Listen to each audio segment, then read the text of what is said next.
some time back, feel free to go back in the archives for this one. The first token I covered on the Polygon network was Imperium, at the time named Or2 Imperium. And this one came because they reached out to me and they asked me to take a look at it. I took a look at it. This is in the very early phases. The white paper was crap. I thought it didn't have a chance to survive and it had a long way to go. They didn't like that feedback very much, but eventually they came around. And I think the main person who contacted me just was triggered. He got triggered for no reason because I'm trying to help. And then everybody else that was part of the team was appreciative of the feedback and saw that I was trying to help. And then everybody else, this is all in Reddit, all agree that, yes, this guy's trying to help and he's got really good ideas and you guys should listen to him. They never took any of my ideas and they never implemented any of it. Same with ParaToken. So I said, I can't force them. It's their project. I see this is going to be a problem, even though it has, because it's it was a quality project. I thought they had the best of intentions. It's just, they were never going to be able to market this thing. It wasn't like it was malicious. They're not. I think they're good people, but they were never going to be able to market this thing the way that it was all built. You could never sell anybody on it.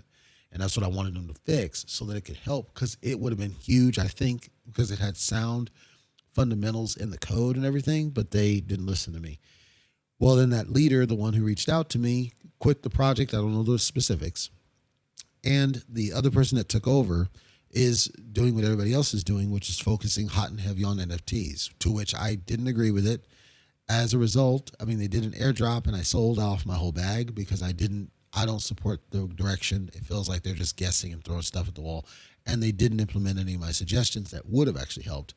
I got one of the people on Reddit reaching out via chat saying, I remember you from the write-up you did, and they're doing the wrong thing again. We told them they should listen to your suggestions. They're not doing it. The token's failing. We're already back at square one, which, by the way, ParaToken also, its price got back to entry level, which is bad because ParaToken had some jumps, and same did Imperium. Imperium had some initial jumps. But what I kept saying, I said to ParaToken, you've probably heard in the past, and I had also said to these guys, I think NFTs are played out. I think that people are getting tired of them. I actually think they might be a turnoff to some people when they see that the NFT is what you're pushing in their face. I think it turns a lot of these people off.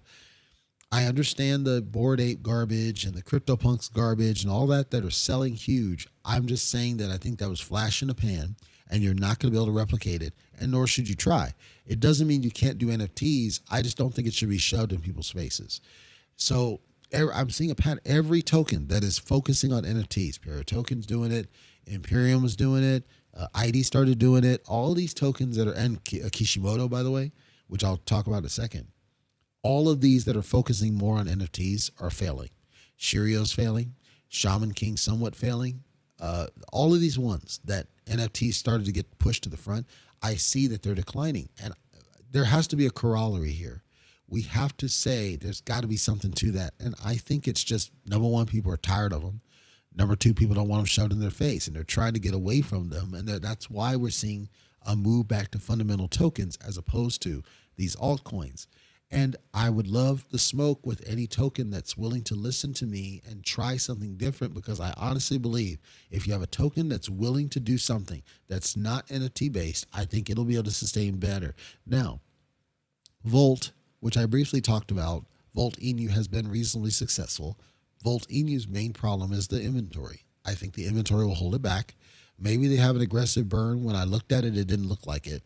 But the inventory is so substantial, they're in a worse situation than SHIB. And we see that SHIB took a long time. SHIB took years to get to its price. And that's with less inventory, a lot less than what Volt has, or Shiryo, or Shaman, or OCCT, or any of these other ones. So right there, you have a double whammy. You got NFTs, which I believe are driving people away, and you got inventory, which I think are a turnoff, and they're not going to get sustained because people are not making significant profits in the short term they want to. Then on the flip, you've got the Seifus of the world with a heavily constrained inventory, and yes, those go up, but I don't think they're sustainable in the long term. Then you got the Satamas and the Lilies of the world that have a not great, but it's not terrible inventory to them. But because of loss of investor sentiment, because the leaders have jacked up every single time, they're not able to attract. The only ones who are able to attract any consistent attention has been Bitcoin, Doge, Ethereum to some less degree, AVAX, which is Avalanche, Matic, Polygon, some of these fundamental ones, they're the only ones that are getting any consistent traction. The rest of them are just kind of floundering, and it's sad to see because these used to be some top dogs. Speaking of what used to be top dog, Kishimoto. Remember I covered Kishimoto? I said I was bullish on Kishimoto, and then they turned around and banned me from Telegram or blocked me from Telegram. And I've been trying to help them because I was bullish about the project when it first started. Even though they started talking about NFTs, it wasn't hot and heavy yet. And I thought the code is good. I still think it's good. And I thought they have a good community, generally speaking, at least prior to them banning me from Twitter or blocking me on Twitter. But they lost their way and they started going all in on NFTs. I think that hurt them. Same with Shiryo Inu, another one I'm bullish on. They started going more. Now, Shiryo had always banked on NFTs, but I think that they started getting more aggressive with the NFT messaging. I firmly believe, I know some of them don't agree with me. I think that's a turnoff. I think people are tired of seeing NFTs shoved in their face and they want to see something more fundamental.